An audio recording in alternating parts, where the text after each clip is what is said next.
we've come to understand deuterium damages the mitochondria directly, and so That's people right. look at cancer as a metabolic mitochondrial disease. Yeah. Deuterium, the more damage to the mitochondria, the less they can function, the more likely they're going to go down that path, and the less likely to be able to recover from that.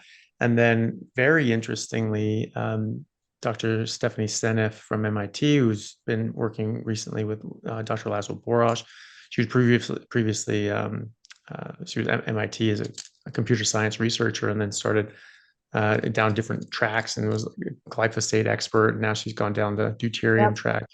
But she said something very interesting, that she thinks that cancer cells at least act as a deuterium sink when someone's like very deuterium overloaded, like you said, these cancer patients that have 150 or above parts per million, cancer cells take in a lot of deuterium and use it, and that helps cells divide. You need a certain amount of deuterium for cells to divide.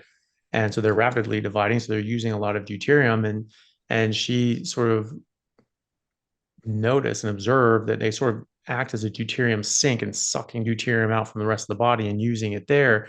And so Yeah. when, what if this was a protective mechanism that body was doing this to isolate the deuterium in the cancer cells to get it away from the rest of the body in order to protect the rest of the body? It's an interesting way to think about it. I don't think anybody's ever thought about cancer as a protective mechanism, but you never Yeah. know.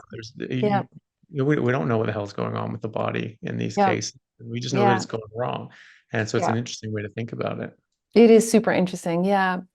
Um, there's a whole other way that I've learned that deuterium plays a role. And if you let me explain this part, which was, it's fascinating.